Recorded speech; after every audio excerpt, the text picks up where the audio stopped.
Boa noite, irmãos. Que bom tê-los mais uma vez aqui para nós podermos estudar sobre as Escrituras, sabermos o que as Escrituras nos falam sobre certas coisas, sobre os acontecimentos, e isso é bom para que nós possamos aplicar isso na nossa vida, né? Hoje nós vamos então continuar falando, né, sobre as doutrinas da graça. E a doutrina que nós vamos falar hoje é da expiação limitada. Vamos falar conceitos, né, do que é e responder algumas perguntas, que esse tem sido o meu propósito nesses estudos, é responder algumas perguntas. E a pergunta mais essencial aqui é: Cristo morreu por todas as pessoas na face da terra? Será que a morte de Cristo ela foi para os eleitos ou para todas as pessoas na face da terra? Será que as Escrituras realmente ensinam uma expiação limitada ou uma expiação ilimitada? E, afinal de contas, nós vamos responder estas perguntas, né? E antes de nós iniciarmos, quero orar, tá, pelos irmãos, pela nossa vida, pelo nosso dia a dia e também pelo nosso estudo, tá? Que Deus possa estar nos abençoando aqui, né? Então vamos orar, irmãos, que o Senhor nos ajude. Vamos orar, feche seus olhos e me ajude em oração. Deus Santo, nós queremos agradecer ao Senhor pela rica oportunidade que o Senhor nos dá de conhecer um pouco mais do Senhor através do estudo da sua palavra. Que o Senhor nos ajude, ó Pai Santo, nesse preparo diário. E hoje, ó Deus, que vamos estudar sobre a expiação limitada, que o Senhor capacite cada um de nós a entender e a compreender, ó Deus, essa verdade escrita na Tua palavra. Nos ajude, intercedo pelos meus irmãos, ó Pai, que estão assistindo, que o Senhor também os ajude em nome de Cristo. Amém. Muito bem, meus irmãos, então nós vamos iniciar aí esse estudo, né? Vamos lá. Ok. Aqui nós temos, para nós nos situarmos e conseguirmos entender, uma introdução do que é a expiação. Para nós entendermos a expiação, é claro, como eu disse na aula passada, para nós entendermos todas essas doutrinas e muitas outras doutrinas, nós temos que entender o que é o pecado, né? Por isso que é importante nós entendermos que o homem é depravado totalmente, e ele precisa de um Salvador, né? Então aqui, ó, o dicionário ele diz que expiação limitada nada mais é do que purificação de crimes ou faltas cometidas. Então, quando a pessoa tem um crime purificado ou uma falta purificada, ela tem essa falta ou esse crime expiado. Então, simplesmente, nada mais é do que a purificação de crimes ou faltas cometidas. Tendo em vista isso, qual que foi o crime que nós cometemos? O pecado nada mais é do que a transgressão à lei de Deus. Por isso, precisa ser punido. Então, Deus, como é um justo juiz, ele não pode, de forma nenhuma, deixar com que pessoas que são comprovadamente pecadoras continuarem impunes ou ficarem impunes, né?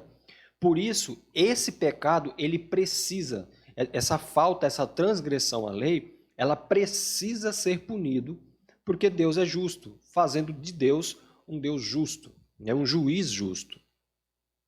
Só que aí, para que nós não pagássemos esse preço sozinhos e fôssemos condenados, Cristo resolveu morrer por seus escolhidos. Então, como todos pecaram e destituídos estão da graça de Deus, essas pessoas, para elas serem consideradas justas, então elas precisam ser perdoadas. Elas precisam pagar, aliás, essa dívida que ela tem com Deus. Nós temos tínhamos uma dívida impagável com Deus. Se essa dívida não fosse paga, nós seríamos punidos por isso. Então aí Cristo entra na história.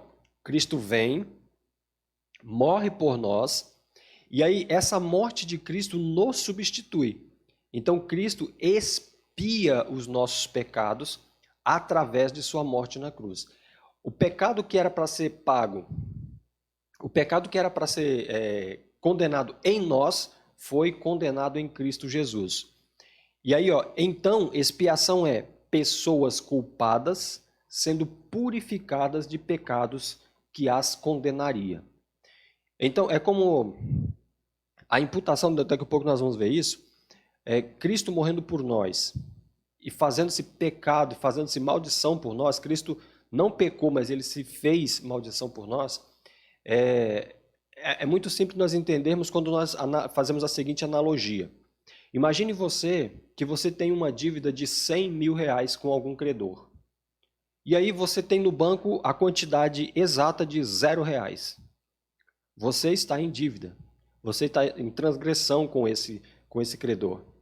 Então chega alguém e fala para você, eu vou dar a você, de graça, 200 mil reais. 100 mil reais para você cobrir essa dívida e 100 mil reais para você manter e continuar a sua vida. É isso que Cristo fez. Nós tínhamos uma quantia de 0 reais na nossa conta. E nós tínhamos uma dívida impagável com Deus. Aí Cristo vem e fala assim, olha, eu tenho condições de pagar essa dívida. Então eu vou pagar essa dívida para vocês e vou dar condições a vocês de continuarem vivendo. Então isso é expiação. Isso é expiação. É a purificação de pessoas pecadoras. E essa purificação foi feita através de Cristo Jesus, né? Então isso é expiação. Vamos continuar vendo um pouco mais. Vamos entender um pouco a doutrina. A eleição em si não salva ninguém. Apenas destaca alguns pecadores para a salvação. Ou seja, nós vimos na aula passada a eleição incondicional. Mas o simples fato da pessoa ser salva, o simples fato da pessoa ser escolhida, aliás, não dá a ela a garantia de salvação. Por quê? Porque esses escolhidos ainda são pecadores. Eles precisam ter os seus pecados expiados. Eles ainda são devedores com Deus. É como você encontrar uma joia preciosa em uma lama, toda suja. Você tira essa joia do meio da lama, só que você precisa limpá-la. Você precisa passar ela em uma água corrente para que aquela água limpe aquela sujeira. Nós fomos a mesma coisa. Deus nos tirou da lama, do pecado, daquela coisa suja. Só que nós ainda estávamos sujos. Então Cristo veio com o seu sangue e nos purificou, né? Nos limpou. Aí que vem a ligação entre as doutrinas. A doutrina da depravação total, que nos mostra que nós somos depravados. A doutrina da eleição incondicional, que mostra que mesmo sendo depravados, Cristo nos escolheu. E a doutrina da expiação limitada, que mostra que Deus, mesmo pecado, nos escolheu e nos limpou, né? Então vocês podem ver que as doutrinas elas se ligam, né? Então aqui, só relembrando, a eleição em si não salva ninguém, apenas destaca alguns pecadores para a salvação, né? Nós vimos isso. Os que foram escolhidos pelo Pai e dados ao Filho precisam ser redimidos para serem salvos. Então essas pessoas que foram escolhidas ainda precisam de salvação, precisam de redenção. E aí é que Cristo entra com seu sangue limpando as pessoas.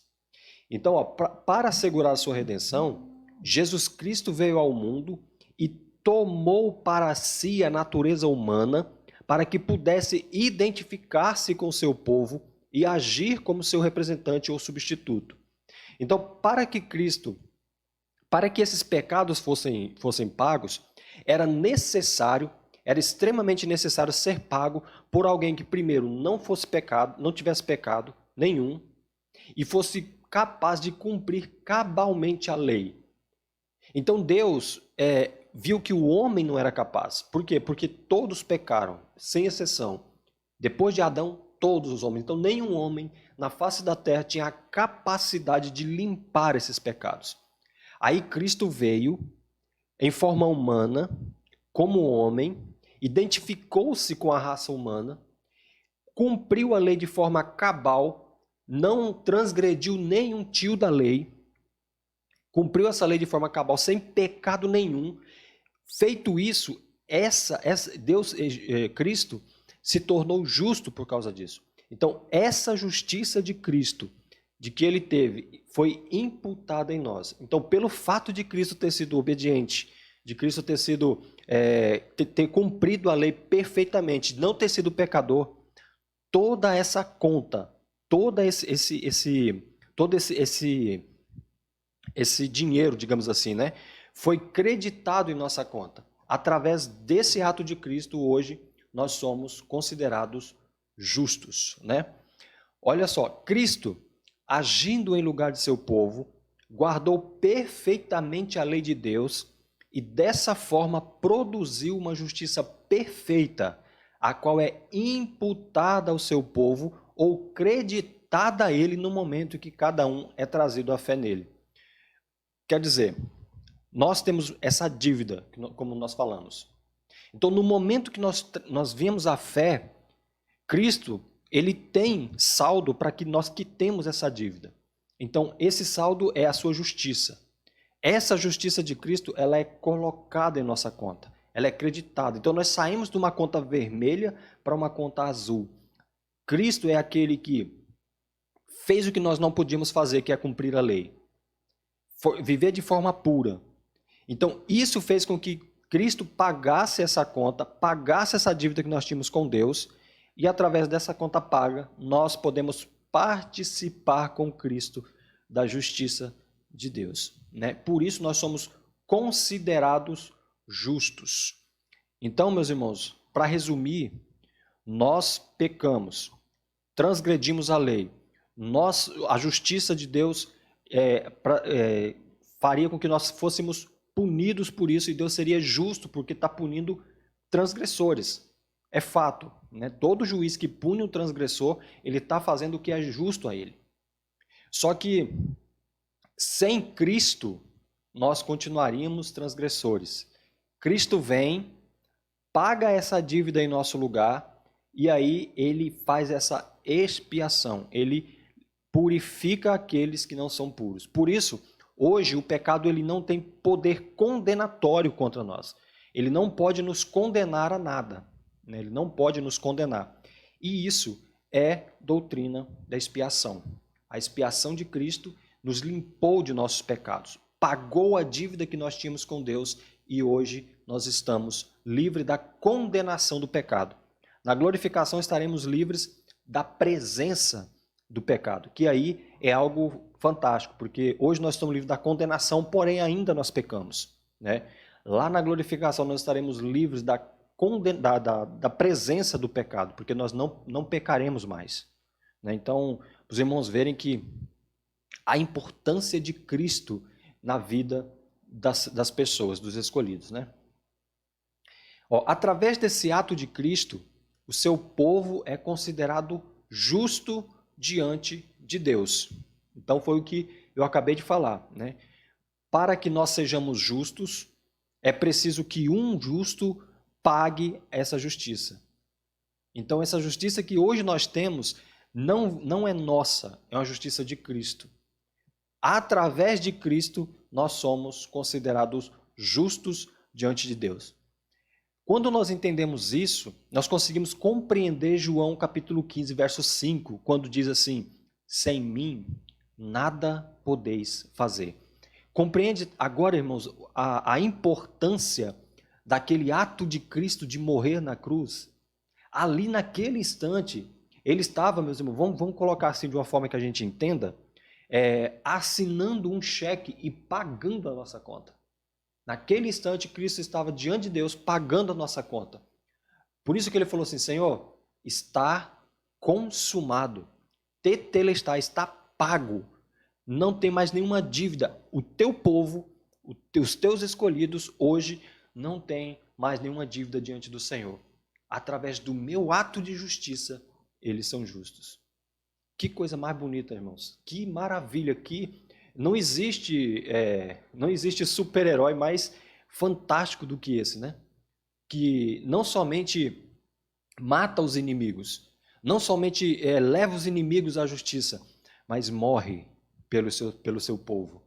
Entrega a sua própria vida. o mais poderoso de todos os heróis, o mais poderoso de toda a terra, de todo o mundo, entrega-se totalmente por pessoas que não mereciam e se entrega para que hoje nós possamos ser justos diante de Deus, né? Aí, através do seu sacrifício substitutivo, ele sofreu a penalidade dos nossos pecados e assim removeu sua culpa para sempre. Olha aí, esse detalhe é importante, a questão da culpa do pecado. Hoje, o pecado não tem mais poder de nos condenarmos, não por causa do que nós fazemos ou deixamos de fazer, mas porque esse pecado já foi pago na cruz. Lá na cruz, esse pecado já foi pago. Ele não será pago algum dia, meus irmãos. Ele já foi pago. Por isso que tem uma frase que ela é bonita, mas eu não concordo com ela, que fala assim, ó, o melhor de Deus está por vir. É bonita essa frase, concordo. Mas não é verdade. O melhor de Deus já veio, que é Jesus Cristo. Jesus Cristo é o melhor que Deus deu ao povo. É Cristo Jesus, né? Que através dele, hoje nós temos a certeza, não a possibilidade, mas a certeza da vida eterna. Essa é a doutrina da expiação, né? Essa é a doutrina da expiação. Um justo morrendo por injustos, um limpo purificando impuros. Essa é a expiação. Expiar é purificar, é limpar, é tirar a condenação do pecado de nós, né? Agora, que nós entendemos o que é expiação, agora nós temos que perguntar por que essa expiação é limitada, né? Ou seja, essa expiação ela é feita para todas as pessoas na face da terra ou apenas para alguns? Aqui é que é o ponto controverso, né, dessa doutrina. Para mim não há dificuldade nenhuma em compreender isso aqui, mas para muitas pessoas é difícil de entender. Então vamos lá, olha só. O calvinismo histórico tem mantido de modo consistente a convicção de que a obra redentora de Cristo foi intencionada para render completa satisfação em favor de certos pecadores específicos e que, de fato, assegurou a salvação a esses indivíduos e a ninguém mais. Ou seja, o que as Escrituras ensinam? Que essa salvação ela foi direcionada a pessoas específicas. Por quê? Porque primeiro, como os irmãos viram, nós vamos voltar novamente, diz assim, a doutrina da depravação total, o homem pecou, destituído da graça de Deus, longe do Senhor. Então o Senhor fez o quê? Na eternidade, o Senhor foi e escolheu algumas pessoas. Ele escolheu dentre uma multidão de pessoas, ele escolheu outra multidão de pessoas para serem salvos. Essas pessoas, apesar de serem escolhidas, elas ainda precisam de uma limpeza de seus pecados. Aí Deus vem, desce à terra, morre na cruz, e esses escolhidos que já foram escolhidos lá na eternidade, agora eles são purificados através do sangue de Cristo. Então, uma coisa leva a outra. Por isso que a expiação ela é limitada. Ela é feita apenas para os escolhidos. Essa expiação ela é única e exclusiva para aqueles que têm um nome escrito no livro da vida. Aqui há uma pergunta que as pessoas sempre fazem quando a gente... Principalmente quando eu ensino isso na escola dominical, em algum lugar, as pessoas sempre fazem essa pergunta. Mas, Newton, isso não torna Deus injusto? Meus irmãos, essa pergunta, eu sinceramente, quando eu comecei a estudar tudo essas coisas, eu me fazia essas perguntas. Mas existe uma coisa que faz com que essa pergunta ela acaba morrendo. E essa coisa se chama fé. Quando nós cremos que Deus é soberano, que Ele é onipotente e principalmente que Ele é onisciente, que Ele conhece todas as coisas, meu irmão, nós simplesmente cremos em Cristo, em Deus. É como uma criança do jardim de infância tentando discutir com um PhD em física quântica. É como uma criança do jardim de infância tentando discutir com um doutor, pós-doutorado. Meus irmãos, a discussão ela é... Deus, ele perscruta o coração humano. Deus, ele é conhecedor de todas as coisas. Ele conhece até as fórmulas matemáticas mais complexas. Por isso, eu creio que Deus, ele é sábio o suficiente para ter razões lógicas para fazer isso. Eu creio nisso. Né? Quem sou eu para discutir com Deus e falar se ele é justo ou injusto? Mas é claro, eu não quero desestimular os irmãos a orarem a Deus pedindo direcionamento. Isso eu não quero fazer. Se você tem dúvida, isso não torna Deus injusto, né? E se você não consegue descobrir isso através das Escrituras, ore ao Senhor. Ore ao Senhor, que Ele vai revelar isso para você. Ele vai colocar no teu coração, através das Escrituras, que tudo isso Ele faz não porque Ele é injusto, mas porque Ele é gracioso, tá? Então, estude as Escrituras e ore, que o Senhor com certeza Ele vai revelar isso para vocês, tá bom? Continuando, Cristo não morreu simplesmente para tornar possível a Deus perdoar pecadores. Aqui nós já começamos a entrar na discussão contra os arminianos, né? Os irmãos arminianos, eles dizem que Cristo morreu para que possivelmente lá no futuro, se eu quiser, eu possa ser salvo. Mas não é isso que as Escrituras ensinam. Cristo não morreu simplesmente para tornar possível a Deus perdoar pecadores. Nem deixa Deus aos pecadores a decisão se a obra de Cristo será ou não efetiva. Ou seja, nós cremos, se nós crermos que o homem é que decide se aceita Cristo ou não, então nós temos que crer que a obra de Cristo na cruz não foi suficiente. Porque Cristo morreu lá na cruz por mim. Aí lá em 2009, Cristo fala assim, não, hoje eu vou te salvar. Aí eu pego e falo, não, eu não quero ser salvo por Senhor. E aí Cristo fala, então tá bom. Então essa morte de Cristo lá na cruz, para mim foi ineficaz.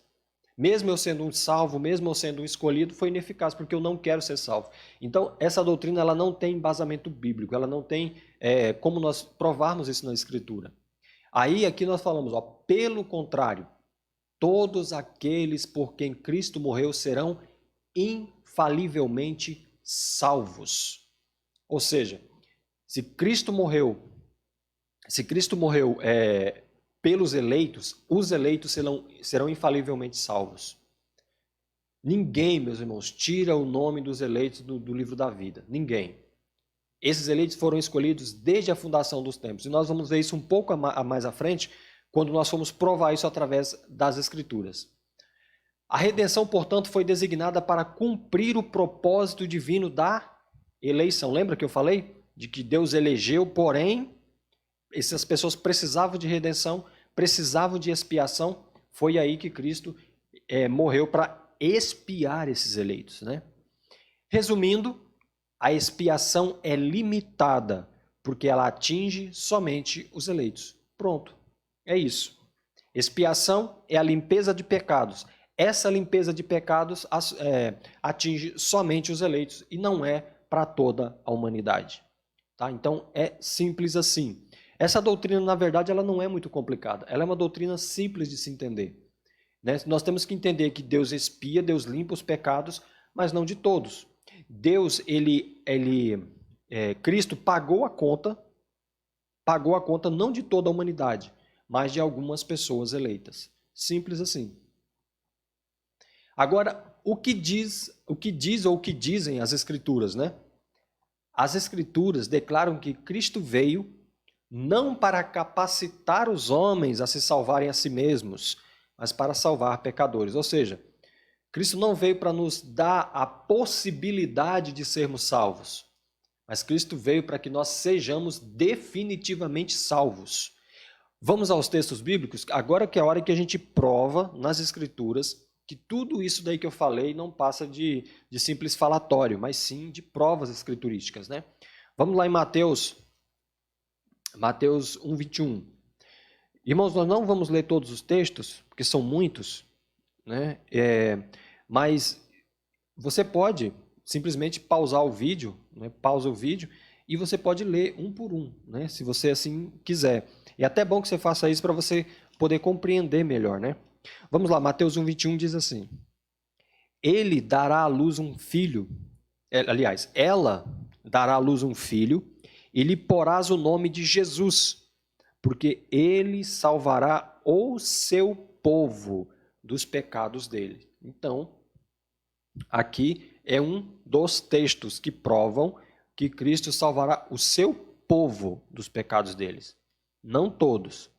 Agora um texto mais contundente. Vamos lá para Tito. Ok, Tito 2,14.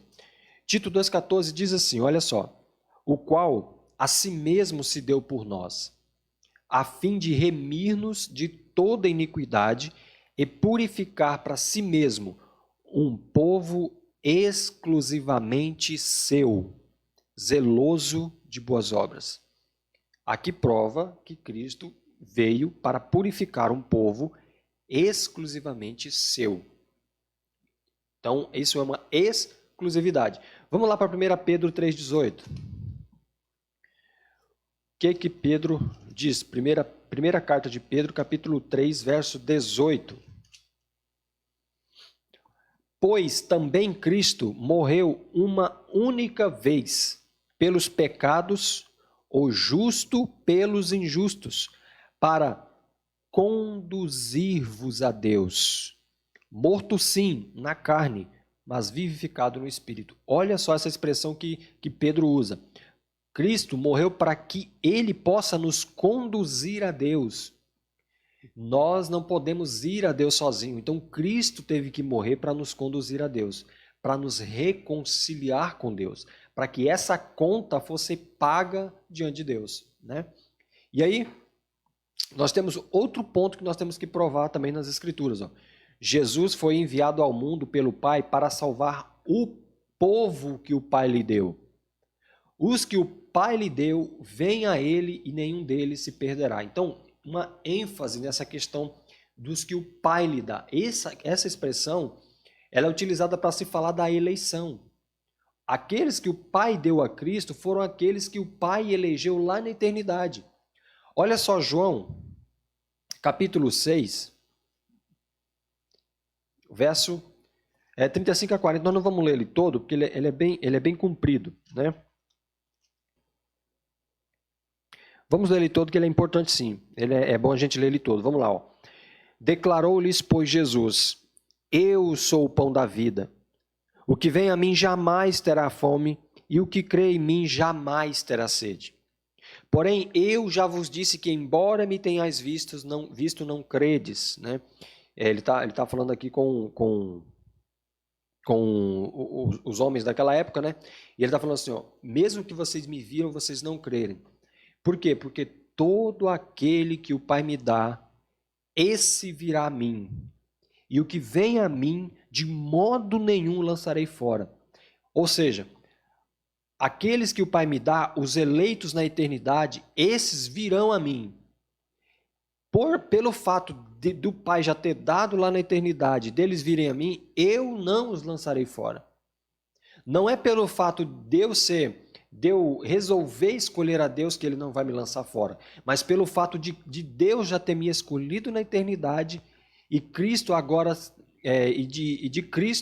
de eu ter ido a Cristo por causa dessa eleição, então por causa disso Cristo não me lançará fora. Entenderam? Então aqui depende de Deus escolher. Olha só, porque eu desci do céu, não para fazer minha própria vontade, sim a vontade daquele que me enviou. E a vontade que me enviou é esta, que nenhum eu perca de todos os que me deu. Pelo contrário, eu o ressuscitarei no último dia. Olha só, todos os eleitos, Cristo não vai perder nenhum. Todos serão inevitavelmente salvos, todos os eleitos. Meus irmãos, não existe essa coisa de Deus escolher na eternidade, depois chega aqui, por causa de uma coisa ou de outra, a gente acaba se perdendo. Não, todos os escolhidos serão salvos. E Cristo aqui ele fala exatamente isso. Todos os que me deu, pelo contrário, eu ressuscitarei no último dia. Ó, de fato, a vontade de meu Pai é que todo homem que vira o Filho e nele crê tenha vida eterna. E eu ressuscitarei no último dia. Então, irmãos, não depende de mim, não depende de você, depende de Deus. Então, essa é a eleição de Deus. E só serão purificados aqueles que o Pai lhe deu, aqueles que foram escolhidos na eternidade. Outro texto. Jesus, como bom pastor, dá a sua vida pelas suas ovelhas. Todos os que são suas ovelhas são trazidos por ele ao aprisco, levadas a ouvir a sua voz e a segui-lo. Notemos que o Pai tem dado as ovelhas a Cristo. Novamente essa expressão. Olha João 10 aí. Ó. João 10. João 10, vamos ler do 25 ao 29, simplesmente 25 ao 29. Diz assim, ó, respondeu-lhes Jesus, já vou-lo disse e não credes. Aqui ele está novamente falando, olha, eu já disse isso a vocês lá atrás, que nós lemos no capítulo 6, e vocês não creiam. E ele vai repetir novamente, ó, as obras que eu faço em meu nome, em nome de meu Pai, testificam a meu respeito. Mas vós não credes porque não sois das minhas ovelhas. Ah, por que eu prego para aquela pessoa e ela não crê? Porque ela não é do aprisco. Bem, quer dizer, provavelmente, né? Ela não é do aprisco. Só que temos que continuar pregando, né? Vai que ela é do aprisco, nós não sabemos. Continue pregando. Mas vós não credes. Então, as minhas ovelhas ouvem a minha voz. Eu as conheço e elas me seguem. E ele continua, eu lhes dou a vida eterna. Olha essa expressão, meus irmãos, ó, jamais perecerão e ninguém as arrebatará da minha mão. Não tem como um salvo perder a salvação. Isso daqui é fato. Aquilo que meu Pai me deu é maior que tudo e da mão do Pai ninguém pode arrebatar. Essas ovelhas, elas serão tosquiadas, serão limpas, serão bem feitas e serão purificadas. Todo aquele que o Pai escolheu será purificado para continuar vivendo aqui na terra até o dia da volta de Cristo, que aí a purificação será completa. Então, irmãos, aqui foram apenas alguns textos, né? Agora aqui nós vamos entrar numa outra questão. Newton, se Cristo morreu apenas para algumas pessoas, e se essas pessoas foram purificadas, então por que algumas palavras na Bíblia usam a expressão mundo e a expressão todos? Por exemplo, João 3,16, que é muito conhecido. E Deus amou o mundo de tal maneira que deu o seu Filho inteligente, tal. Então, por que contém, por exemplo, a palavra todos? O próprio João 3,16 contém essa palavra, né? Para que todos os que nele crê. Por quê? Né, Newton? Que existem essas expressões, então, nas Escrituras. Isso não quer dizer que Cristo morreu por todo mundo. Ó, uma das razões para o uso dessas expressões era corrigir a noção falsa de que a salvação era apenas para os judeus. Quando nós compreendemos o contexto histórico da época, nós conseguimos entender isso. Na época, as pessoas achavam que a salvação era somente para os judeus. Somente para os judeus. De que o judeu era o único povo escolhido da face da terra.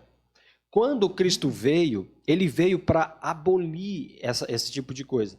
Então o povo saiu de uma nação exclusiva para um povo exclusivo.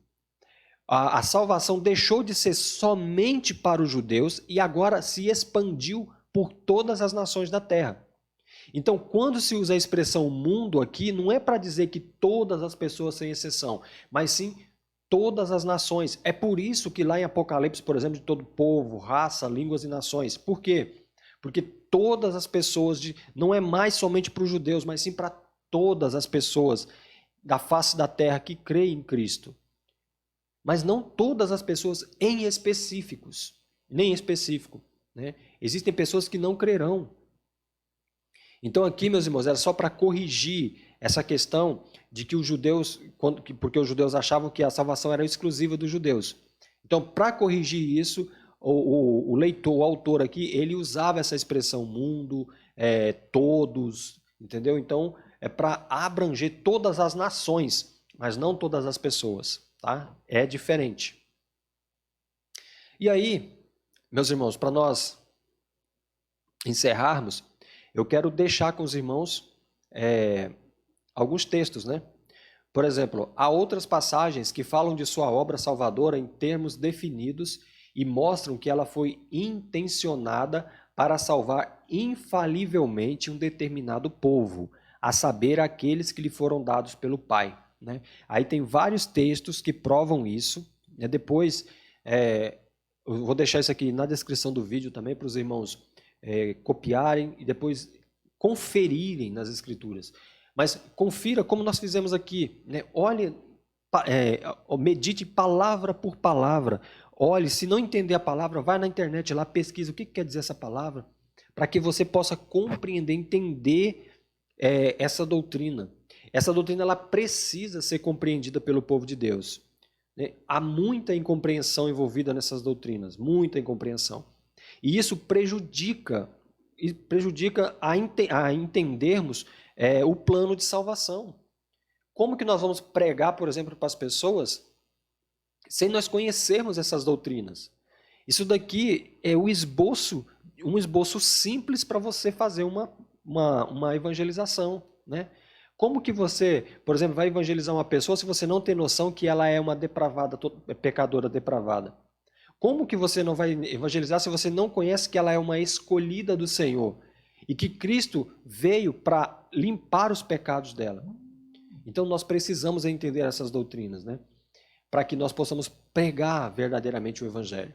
E aí os textos gerais, esses textos também falam sobre essa doutrina, tá? Da expiação.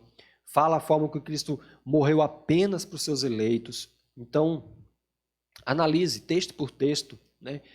Não precisa fazer com pressa, não. Faça devagar, ore antes, mas leia texto por texto e medite. Ah, Newton, eu não entendi.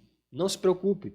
Manda uma mensagem para mim, um WhatsApp, seja lá o que for, que eu vou tentar de alguma forma responder a você, tá bom? Eu faço questão de te responder para que eu não quero que você fique sem compreender essas doutrinas. Elas são muito importantes, né? E conclusão. Então, nós aprendemos que expiação é pessoas culpadas sendo purificadas de pecados que as condenaria. Então, isso é expiação, né? Pessoas culpadas sendo purificadas de pecados que as condenaria. E essa expiação ela é limitada porque ela atinge somente os eleitos. É isso. Expiação limitada, né? Não é para todas as pessoas na face da terra. Isso não torna Deus injusto, muito pelo contrário, torna Deus gracioso, porque todos estavam em pecados, todos, sem exceção. Mas Deus, na sua graça, na sua soberania, resolveu salvar apenas alguns, né? Então, que o Senhor nos ajude a entender essas doutrinas, né? Vamos orar? Santo Deus, nós somos tão pequenos, ó Pai Santo, diante de tamanhos ensinamentos divindos do Senhor. Quero pedir que o Senhor, ó Pai Santo, possa completar esse ensinamento no coração dos teus filhos. Santo Espírito de Deus, ajude-nos a compreender essas doutrinas, para que nós possamos também transmiti-las a outros, que outros possam compreender, ó Deus, que essas doutrinas, ó Deus, no decorrer da história, elas foram crucial na vida de tantas pessoas, fizeram com que as pessoas abrissem suas mentes e compreendessem que a salvação é pela fé e única e exclusivamente através de Cristo. Nos ajude, em nome de Jesus. Amém. Irmãos, muito bom. Então, essa é nosso estudo, tá bom? Aí, não esqueçam, domingo, na parte da manhã, nós temos a nossa escola dominical e no culto à noite, nós também estaremos aí juntos, se Deus quiser, para cultuarmos ao Senhor, tá?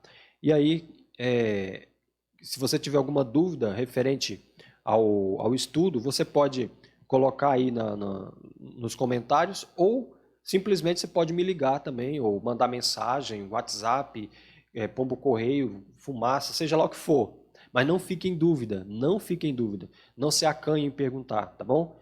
É melhor a gente tirar dúvidas do que a gente continuar com dúvidas. Eu não vou me sentir ofendido se você me ligar e falar, Newton, olha, eu não entendi ou não concordo, enfim, né? Estamos aqui para discutirmos, tá bom? Que Deus ajude e que Ele possa continuar com vocês, assim como Ele está nesses dias. Até domingo, se Deus quiser.